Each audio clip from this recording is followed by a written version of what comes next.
அன்பான அல்லாஹ் நல்லடியார்களே, புனிதமிக்க ரமலானின் 15ஆம் இரவில் நாம் இருக்கிறோம். 15ஆம் தராவீகை தொழக்கூடிய பாக்கியத்தை அல்லாஹ் நமக்கு வழங்கியிருக்கிறான். நாம் இப்பொழுது கடலின் நடுப்பகுதியில் இருப்பதை போல் ரமலானுடைய நடுப்பகுதியிலே நாம் இருந்து கொண்டிருக்கிறோம். நம்முடைய அமல்களை, நம்முடைய இபாதத்துகளை, நற்காரியங்களை வேகப்படுத்தி கொள்ள வேண்டிய காலங்களாக எஞ்சிய நாட்கள் இருக்கின்றன. நாம் இதுவரை ரமலானுடைய நாட்களில் எந்த அளவுக்கு கவனத்தோடு இருந்தோம், அதிலே அலட்சியத்தோடு இருந்தோமா, கவனக்குறைவாக இருந்தோமா என்பதெல்லாம் போக எஞ்சிய நாட்களில் நாம் முழு கவனத்தோடு நம்மை முழுக்க முழுக்க இறைவன் பக்கம் முன்னோக்க வைத்து இபாதத் செய்ய வேண்டிய நாட்கள். அல்லாஹு தஆலா குர்ஆனிலே நிறைய நபிமார்களை பற்றி சொல்லியிருக்கிறான். தன் நேசர்களான வலிமார்களை பற்றி சொல்லியிருக்கிறான். நேற்று நாம் பார்த்த சையதுனா லுக்மான் அலைஹிஸ்ஸலாம் அவர்கள் நபியினுடைய எல்லா குணங்களையும் பெற்றவர்கள். சிலர் அவர்களை நபி என்றும் சொல்கிறார்கள். ஆனால் அவர்கள் மிகப்பெரிய மாமேதை, நீதிவானாக இருக்கிறார்கள், ஞானம் கொடுக்கப்பட்டவர்களாக இருக்கிறார்கள். அவர்கள் தன்னுடைய மகனுக்கு சொன்ன உபதேசங்களை அல்லாஹ் இந்த சூரா லுக்மானில் தொடர்ந்து சொல்லி வருகிறான். ஒவ்வொரு பிள்ளைக்கும் ஒரு தந்தை உபதேசம் செய்ய வேண்டும். தந்தையினுடைய கடமைகளில் ஒன்று தன் பிள்ளையை உட்கார வைத்து அவருக்கு நற்போதனைகளை வழங்க வேண்டும். எங்காவது நாம சொன்னா கேட்கிறாங்க, சொன்னா கேட்கிறதே இல்லையே என்று அவர்களை நாமே ஒரு சில விஷயங்களில் அவர்கள் குறைவாக இருப்பதனால் தட்டி கழித்து விடக்கூடாது. எந்த நேரத்தில் எந்த சூழ்நிலையில் அவர்களை கூப்பிட்டு உட்கார வைத்து பக்குவமாக சில விஷயத்தை சொல்லித்தர வேண்டுமோ அதை சிறு வயதில் இருந்தே அவர்களுக்கு நாம் ஊட்ட வேண்டும். ஒரு தந்தையாக நாம் என்ன அவனுக்கு சொல்லி தர்றது, நாம் என்ன அவனுக்கு இது பண்ணது, எல்லாம் அவனே பார்த்துப்பான் என்ற ஒரு சிந்தனை ஒரு தந்தைக்கு வரக்கூடாது. தந்தையாக விட்ட பிறகு அவர்களுக்கு சொல்லித் தருவதற்காவது நாம் 4 விஷயத்தை கற்றுக்கொள்ள வேண்டும். குறிப்பாக லுக்மான் அலைஹிஸ்ஸலாம் பல ஆயிரக்கணக்கான ஞானங்களை கொண்டிருக்கக்கூடியவர்கள். குர்ஆன் முழுவதும் இந்த உம்மத்திற்கு உபதேசம். குர்ஆன் முழுவதும் அல்லாஹ் நபிக்கும் தோழர்களுக்கும் தரக்கூடிய உபதேசம். அந்த உபதேசத்தில் லுக்மான் அலைஹிஸ்ஸலாம் சொல்லிக் கொடுத்த உபதேசம் என்று அல்லாஹ் தனியாக சொல்கிறான். எத்தனையோ நபிமார்கள் தங்கள் கூட்டத்தாருக்கு சொன்னதையெல்லாம் அல்லாஹு தஆலா சொல்லி இருக்கிறான். மூசா லிகௌமிஹி வகால நூஹுன், நூஹ் அலைஹிஸ்ஸலாம் சொன்னார்கள். மூசா அலைஹிஸ்ஸலாம் தன் கூட்டத்திற்கு சொன்னார்கள். இப்ராஹிம் அலைஹிஸ்ஸலாம் தன்னுடைய மகனிடம் கனவை சொன்னார்கள். யாக்கூப் அலைஹிஸ்ஸலாம் தன் பிள்ளை வந்து யூசுப் நபி கனவை சொல்லும் பொழுது அதை யாரிடம் சொல்லாது என்று சொன்னார்கள். இப்படி தந்தை மகனுக்கான எத்தனையோ சம்பாஷணைகள் இருந்த பொழுதிலும் கூட தன் மகனுக்கு அறிவுரை சொல்லி அந்த மகனுக்கு உனக்கு இதுதான் தேவை, நீ இந்த நேரத்தில் இப்படித்தான் நடந்து கொள்ள வேண்டும் என்ற வாழ்க்கை பாடத்தை கற்றுக் கொடுத்த ஒரு செய்தி இந்த திருமறையில் இருக்குது என்று சொன்னால் அது லுக்மான் அலைஹிஸ்ஸலாம் தன் பிள்ளைக்கு சொன்ன செய்திகள். முதலாவதாக சொல்கிறார்கள், وَإِذْ قَالَ لُقْمَانُ لِابْنِهِ وَهُوَ يَعِظُهُ. நிறைய சொல்லியிருக்கிறார்கள் தன் பிள்ளைகளுக்கு. 10 பிள்ளைகள் லுக்மான் அலைஹிஸ்ஸலாமுக்கு. 10 பிள்ளைகள்ல ஒரு பிள்ளைக்கு இவர்கள் சொல்கிறார்கள். தன்னுடைய மற்ற பிள்ளைகளுக்கு நிறைய உபதேசம் பண்ணியிருக்கிறாங்க. அதனுடைய பலன் என்ன தெரியுமா? அவர்கள் நினைச்சது தன்னுடைய பிள்ளைகள், அவர்கள் பிள்ளை இப்படி எல்லோரும் மூலமாக இந்த ஞானம், இந்த இல்ம் உலகெங்கும் இருக்கக்கூடிய சமூகத்திற்கு போய் சேரணும்னு நினைத்தார்கள். ஆனால் அல்லாஹ் குறுகிய காலத்திலேயே அவர்கள் 10 பிள்ளைகளும் மரணித்து விட்டார்கள்.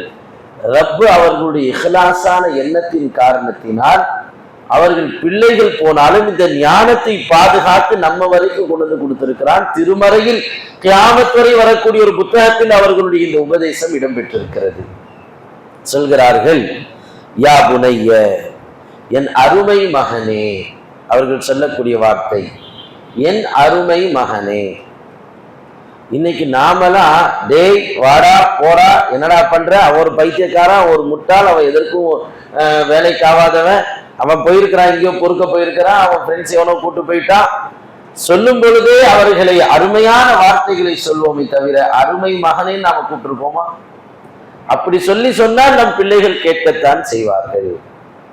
சொல்கிறார்கள் யா புனைய லா துஷ்ரிக் பில்லாஹ், நீ அல்லாஹ்வுக்கு எந்த காலத்திலும் இணை வைத்து விடாதே. இன்ன ஷிர்க லظுல்முன் அதீம், நிச்சயமாக இணை வைப்பது மிகப்பெரிய பாவமாகும். லுக்மான் அலைஹிஸ்ஸலாம் சொல்லி தரக்கூடிய முதல் வார்த்தை அல்லாஹ்வை உன் உயிருக்கு மேலாக நேசிக்க வேண்டும், அவனுடைய இடத்திற்கு வேறு யாரையும் நீ கொண்டு வந்து வைக்க கூடாது.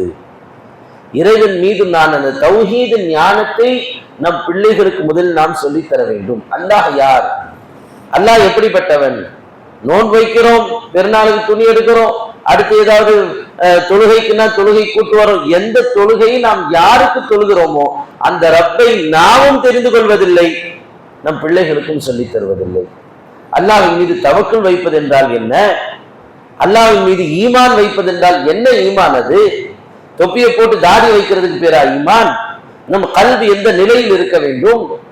நம்முடைய ஒவ்வொரு செயல்பாடுகளும் அல்லாஹை எப்படி தொடர்பு படுத்த வேண்டும்? இணை வைப்பது என்றால் வெறும் அல்லாஹ் விட்டு வேறு ஏதாவது ஒரு ஆலயங்களில் போய் வணங்குவது மட்டுமா? இணைகளில் எத்தனை வகை இருக்கின்றன? இதையெல்லாம் அடுத்த தலைமுறைக்கு ஒரு தந்தை சொல்லித்தர வேண்டும். ஹஸ்ரத்துக்கு போய் பள்ளிவாசல்ல விட்டாச்சு, என்ன ஒழுங்காக ஓத மாட்டான், அவன் ஓதவும் மாட்டான், ஒரு தூங்குற துவா தெரியல, உட்கார்ற துவா தெரியல, இதுவா ஈமான்? அவர்கள் ஆலிம்கள் சொல்லித் தருவது ஒரு புறம் என்று இருந்தால் தந்தை சொல்லித் தர வேண்டியது ஷிர்கை பற்றி பாடம் எடுக்கணும். அப்ப தந்தைமார்கள் எவ்வளவு வெல் வெர்ஸ்டா இருக்கணும், எவ்வளவு குவாலிட்டியா இஸ்லாமியவர்கள் கற்றுக்கொள்ள வேண்டும். இருக்கக்கூடிய ஒவ்வொரு தந்தைமார்களும் எத்தனை வயதானாலும் சரி ஷிர்க் என்றால் என்ன, யார் யாரோ டிவியில பேசுற எல்லாத்தையும் ஷிர்க் நினைக்கிறேன், இது ஷிர்க் அது ஷிர்க் இது ஷிர்க், இதெல்லாம் பிதாத்து அதெல்லாம் பிதாத்து. யூடியூபில் பார்த்து நாம் ஷிர்கையும் பிதாத்தையும் கற்றுக்கொண்டிருக்கிறோம்.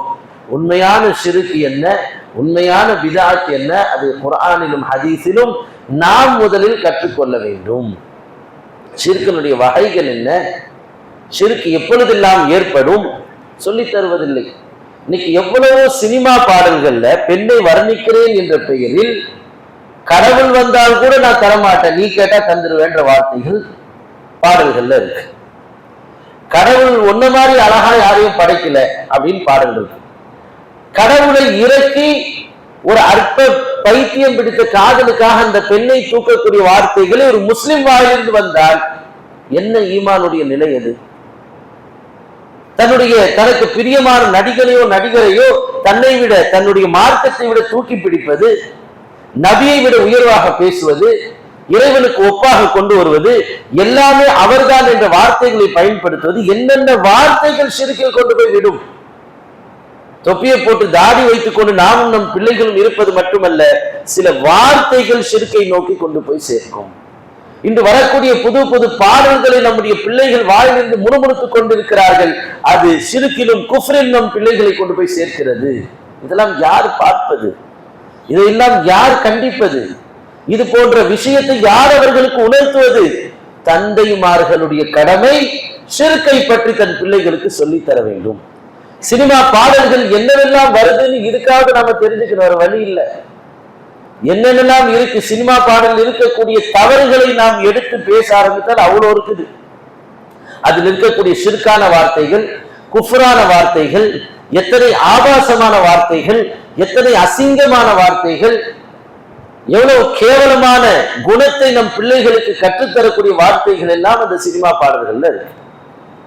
எனவே நம் பிள்ளைகளுக்கு இதை சொல்லி அந்த பாடல்களை விட்டும் நீ நீங்கிவிட வேண்டும். அது சும்மா ஜாலிக்காக பாடக்கூடியது அல்ல, என்டர்டைன்மெண்ட்காக கூட நாம் சில வார்த்தைகளை சொல்ல மாட்டோமே. ஒரு தாயை ஒரு தவறான வார்த்தை ஒரு ஜாலிக்காக ஒரு மனிதன் சொல்லிவிட முடியுமா? தன் மனைவி இன்னொருத்தன் தவறான வார்த்தையை பேசுகிறான், ஒரு ஜாலிக்காக ஒரு பாடலா சொல்றப்பா என்று சொன்னால் ஏற்றுக்கொள்ள முடியுமா? அப்ப இறைவனுக்கு இணை வைக்கக்கூடிய ஒரு வார்த்தை எப்படி ஜாலியாகும்?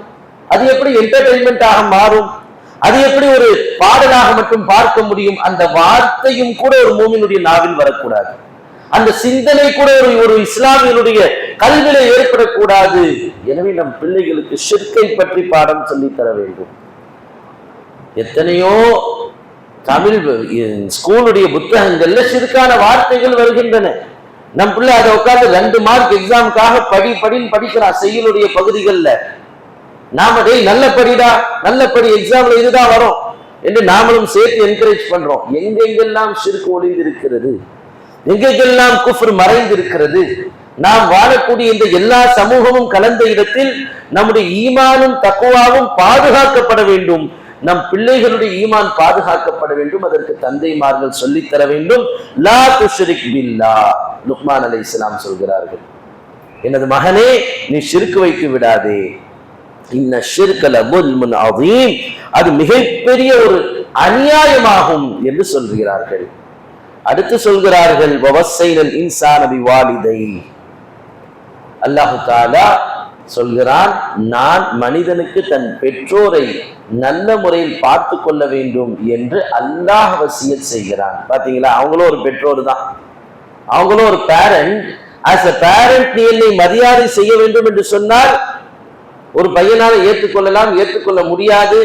அந்த வே ஆஃப் டீச்சிங் கூட தவறாக போய்விடலாம். நீ என்னை மரியாதை செய்ய வேண்டும், நீ எனக்கு மரியாதை கொடுக்கணும்டா, நான் வாப்பா தெரியுமா, இது உங்க உம்மா என்று சொல்லும் பொழுது பிள்ளைகள் ஏற்றுக்கொள்ளாமல் போகலாம். நம்மீது இருக்கக்கூடிய கோபத்திலோ வேறு ஏதாவது சிந்தனையிலோ ஒத்துக்கலாமல் போகலாம்.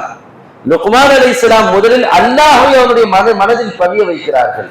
அவன்தான் உயிருக்கு மேலானவன், அவனுக்கு நீ ஷிர்க் வைக்க கூடாது, இணை வைக்க கூடாது, அவனுக்கு நீ கட்டுப்பட்டாக வேண்டும். அந்த அல்லாஹ் சொல்கிறான், நீ உன் தாய் தந்தையரை நல்ல முறையில் நடத்த வேண்டும். அந்த ரப்புல் ஆலமீன் சொல்கிறான், உன்னுடைய பெற்றோரை நீ கவனித்துக் கொள்ள வேண்டும். ஏன்? அதையும் அடுத்து அல்லாஹ் சொல்லக்கூடியதை சொல்கிறான், ஹமலத்ஹு உம்முஹு வஹ்னன் அலா வஹ்னின், அவனுடைய தாய் கஷ்டத்திற்கு மேல் கஷ்டம். ஒவ்வொரு 8 கற்பத்தோடு கற்ப நிலையில் கற்ப காலத்தில் இருக்கும் பொழுது, உன்னை குழந்தையாக உண்டாயிருக்கும் பொழுது எவ்வளவு சிரமத்தை அவனுடைய தாய் பெற்றிருக்கிறாள். 2 வருடம் தன்னுடைய ரத்தத்தை பாழாக்கி அந்த தாய் அமுதூட்டி இருக்கிறாள். அதனால் மனிதன் பெற்றோருக்கு தாய் தந்தையருக்கு உபகாரம் செய்ய வேண்டும் என்று அல்லாஹ் உபதேசிக்கிறான் என்று லுக்மான் அலைஹிஸ்ஸலாம் சொல்கிறார்கள். அனிஷ்குர் லீ வலிவாலிதைக வ இலையல் மஸீர், அதுதான் அல்லாஹ் சொல்கிறான், எனக்கும் நீ நன்றி செலுத்து. உன்னை நான் தான் வளர்த்து ஆளாக்குகிறேன், நான் தான் இந்த உலகத்தில் கொண்டு வந்தேன். உன்னை உலகில் கொண்டு வந்து வளர்ப்பதற்கு காரணமான உன் பெற்றோருக்கும் நன்றி செலுத்து, எனக்கும் நீ நன்றி செலுத்து. நாளைக்கு நீ திரும்ப என்கிட்ட தான் வரணும் என்று அல்லாஹ் சொல்கிறான். இன்னைக்கு நீ உலகத்தில் ஏமாற்றி விடலாம், நாளை என்கிட்ட தான் நீ வந்தாகணும், கவனமாக இருந்து கொள் என்று அல்லாஹ் சொல்கிறான். மகனே, இந்த உபதேசத்தை நீ எடுத்துக்கொள் என்று சொல்கிறார்கள். அடுத்து சொல்வார்கள் மிக அற்புதமான ஒன்று, وَإِنْ جَاهَدَاكَ عَلَىٰ أَنْ تُشْرِكَ مَا لَيْسَ لَكَ بِهِ عِلْمٌ فَلَا تُطِعْهُمَا,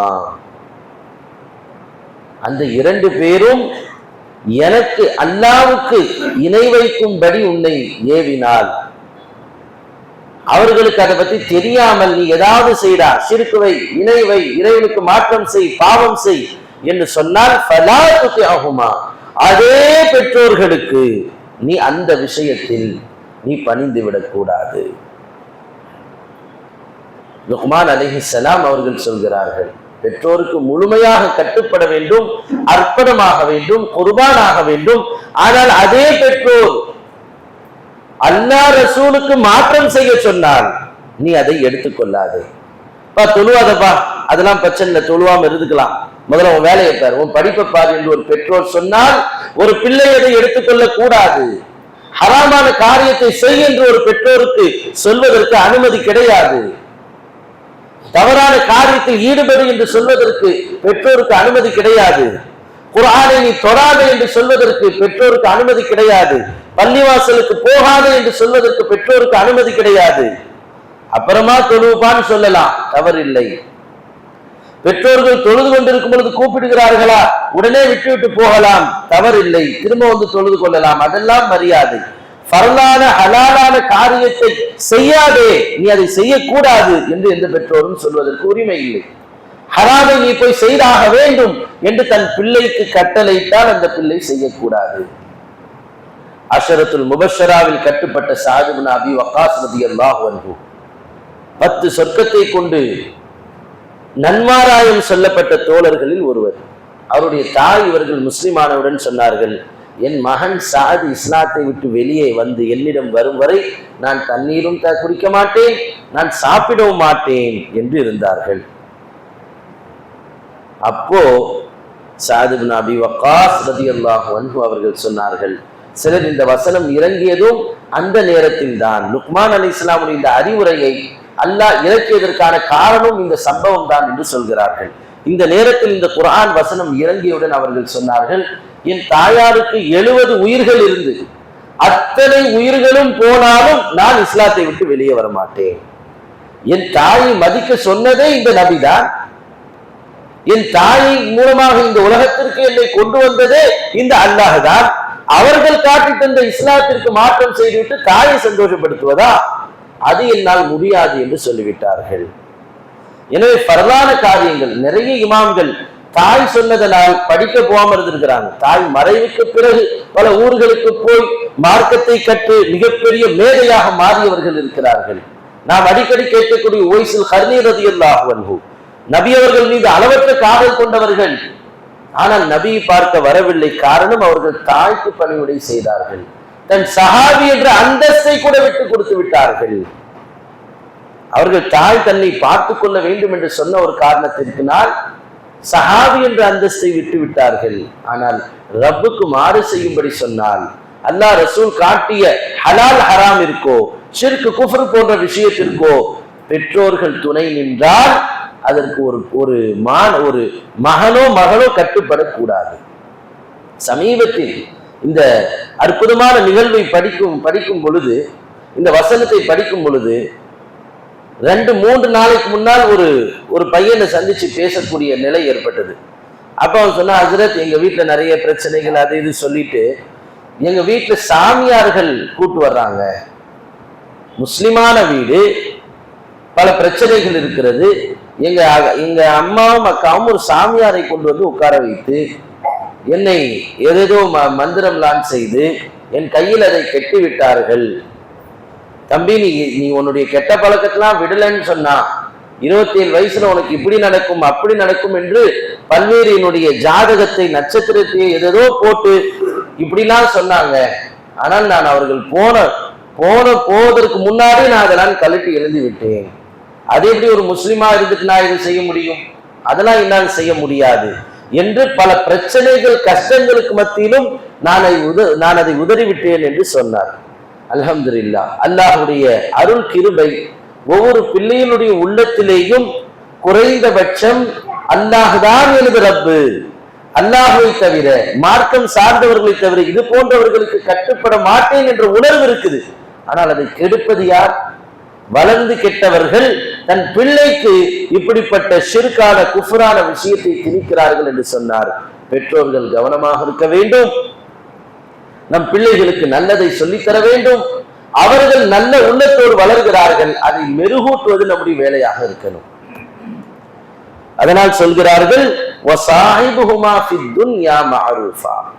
உலக காரியத்தில் நீ அவர்களோடு நல்லபடியாக நடந்து கொள், ஆனால் அல்லாஹ் ரசூலுடைய விஷயத்தில் நீ அவர்களுக்கு பணிய வேண்டியதில்லை என்று சொல்கிறார்கள். அடுத்து சொன்னார்கள், யா புனைய, என் அருமை மகனே, இன்தகு மிஸ்கால ஹப்பத்தின் மின் ஹர்தலின் ஃபதகுன் ஃபீ ஸஹ்ரத்தின் அவ் ஃபீ ஸமாஇ அவ் ஃபில் அர்தி யஅதி பிஹல்லாஹ் இன்னல்லாஹ லதீஃபுன் கபீர். என் அருமை மகனே, நீ செய்த ஒரு கடுகளவு நன்மையாக இருக்கட்டும், ஒரு கடுகளவு தீமையாக இருக்கட்டும், அதை நீ ஒரு கரும் பாறை மீது வைத்திருக்கிறாய், அந்த கடுகை போன்று இருக்கக்கூடியதை கடும் பாறையில் வைத்திருக்கிறாய், யார் கண்ணுக்கும் தெரியாது. கடுகை தூக்கி கொண்டு போய் வானத்தில் நீ வைத்து விட்டாய், அல்லது அது பூமியில் எங்கோ இருக்கிறதா? எங்கே இருந்தாலும் ஒரு பிரம்மாண்டமான வானத்துல ஒரு கடுகை வச்சா தெரியுமா?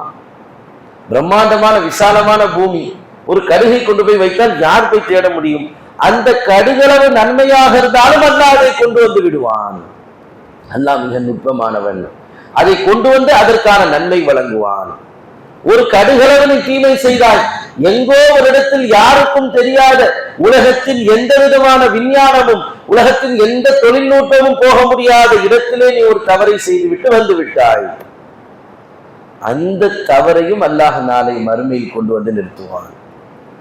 எப்படிப்பட்ட உபதேசம்! நம் பிள்ளைகள் எந்தெந்த இடத்தில் எப்படியெல்லாம் தவறு செய்கிறார்கள் நமக்கு தெரியாது.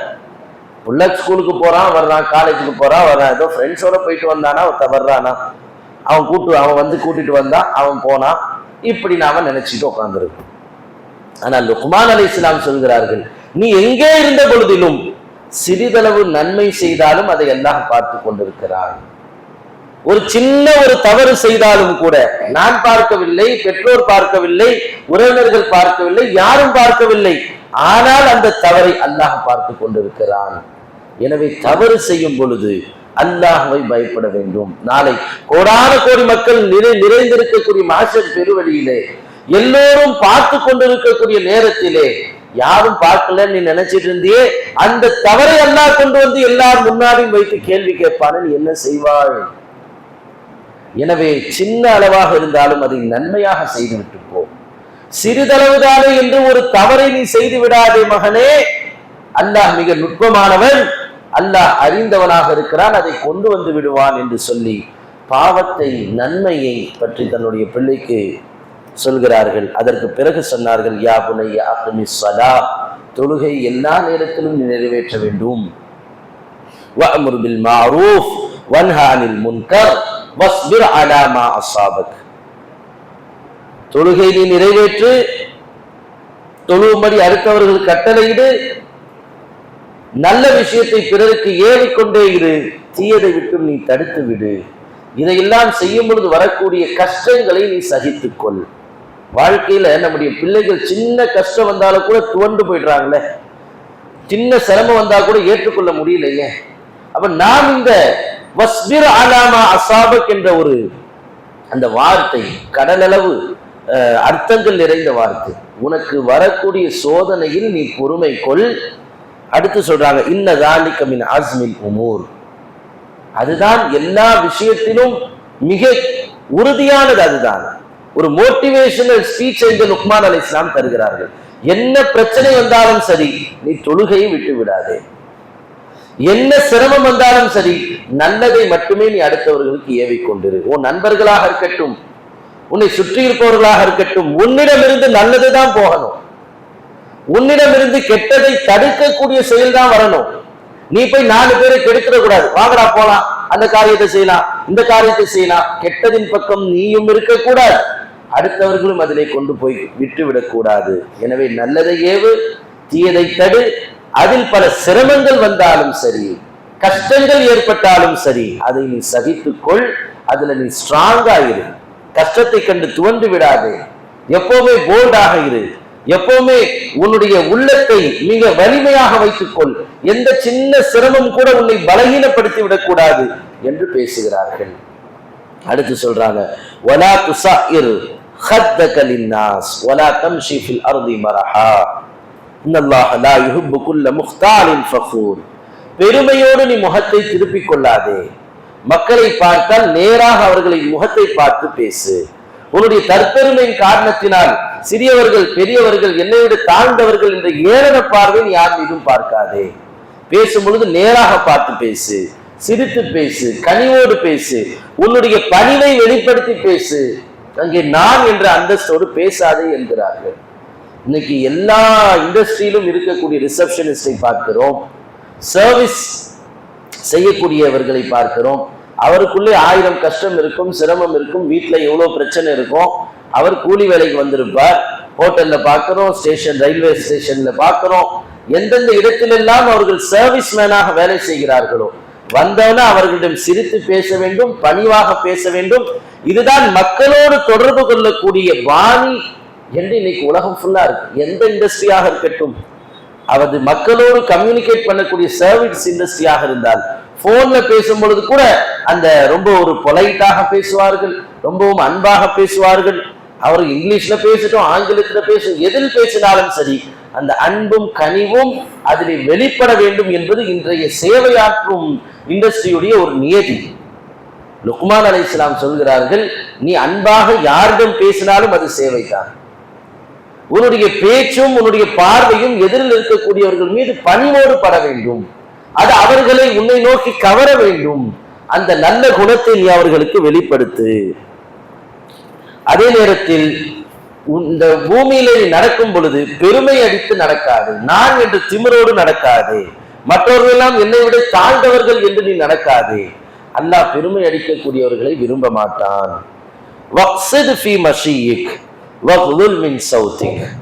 நீ நடந்து போகும் பொழுது நடுத்தரமாக நடக்க வேண்டும், நிதானமாக நடக்க வேண்டும். ஒரு பையனுடைய நடை எப்படி இருக்க வேண்டும்னு ஒரு பேரண்ட் சொல்லித்தரும். நடப்பதற்கு தெரியவில்லை நம் பிள்ளைகளுக்கு. இன்னைக்கு ஒருத்தரை பார்த்து சலாம் சொல்லி பேசுறதுக்கு தெரியல, ஏதாவது கொஸ்டின் கேட்டா ஆன்சர் பண்ண தெரியல, வீட்டுக்கு ஒரு விருந்தாளி வந்தா அவர்கள்ட்ட எப்படி நடந்துக்கணும்னு தெரியல. இது எல்லாம் நம்முடைய பிள்ளைகளிடம் இருக்கக்கூடிய குறைகள். யாராவது திடீர்னு கூப்பிட்டு ஏதாவது கேள்வி கேட்டால் அவனுக்கு சொல்ல தெரியவில்லை, எப்படி பேசுறது, அவர்கிட்ட என்னத்தை பேசுறதுன்னு தெரியல அவனுக்கு. இப்போ இந்த விஷயங்களை நாம் சொல்லித்தர வேண்டும். எப்படி நடக்க வேண்டும் என்று சொல்கிறார்கள். உன்னுடைய வாக்கிங் ஸ்டைல் எப்படி இருக்க வேண்டும், உன்னுடைய ஃபேஸ் ஜெஸ்டர் எப்படி இருக்க வேண்டும். இதெல்லாம் இன்னைக்கு கம்யூனிகேஷன் ஸ்கில் என்ற பெயரிலே நிறைய காசு பணங்களை செலவழித்து படிக்கக்கூடிய அந்த பாடத்தை லுக்மான் அலைஹிஸ்ஸலாம் சொல்வதாக அல்லாஹ் திருக்குர்ஆனில் சொல்கிறார். உன்னுடைய வாய்ஸை எப்பவும் ரொம்ப ரைஸ் பண்ணாத, நளினமாக பேசு, மென்மையாக சாஃப்டான ஒரு வாய்ஸை நீ வைத்துக்கொள். கரகரப்பான கரடுமுரடான வாய்ஸை நீ பேசாத. இன்ன அன்கரல் அஸ்வாத் லசௌத்துல் ஹமீர், நிச்சயமாக சப்தத்திலே ஆக வெறுப்பான ஒரு அருவருக்கத்தக்க ஒரு சப்தம் இருக்கு என்று சொன்னால் கழுதையுடைய சப்தம் தான். கழுத மாதிரி கத்தாதன்னு சொல்றான். எந்த பிரச்சனையாக இருந்தாலும் சரி, கோபமாக இருந்தாலும் சரி, ஸ்ட்ரெஸ்ஸாக இருந்தாலும் சரி, டென்ஷனாக இருந்தாலும் சரி, வெறுப்பாக நீ இருந்தாலும் சரி, உன் குரலை நளினமாக்கிக்கொள், உன்னுடைய வாய்ஸை சாஃப்டாக ஆக்கிக்கொள், நீ பேசக்கூடிய பேச்சை அழகாக ஆக்கிக்கொள், கழுதை கத்துவதை போல் கத்தாது என்று அவர்கள் சொல்கிறார்கள். இது ஒவ்வொரு விஷயமுமே மிக அற்புதமாக லுக்மான் அலைஹிஸ்ஸலாம் அவர்கள் சொல்லி தன்னுடைய பிள்ளைகளுக்கு இந்த விஷயத்தின்படி நீங்கள் நடக்க வேண்டும், இப்படி நடந்தால் உங்களுக்கு அல்லாஹ் தஆலா நல்வாழ்வு தருவான் என்பதை அவர்களுக்கு உணர்த்துகிறார்கள். இது போன்ற ஏராளமான விஷயத்தை தன்னுடைய பிள்ளைகளுக்கு அவர்களுக்கு உபதேசம் செய்திருக்கிறார்கள். அல்லாஹ் ஒரு சில விஷயத்தை நமக்கு குர்ஆனின் மூலமாக இன்று விளங்கும் பாக்கியத்தை கொடுத்தான். எனவே நம் பிள்ளைகளை நாம் வார்த்தெடுக்க வேண்டும், அவர்களுக்கு அழகிய அறிவுரைகளை சொல்ல வேண்டும், அவர்களை அன்பாக நாம் முதலில் அழைத்து பழக வேண்டும்.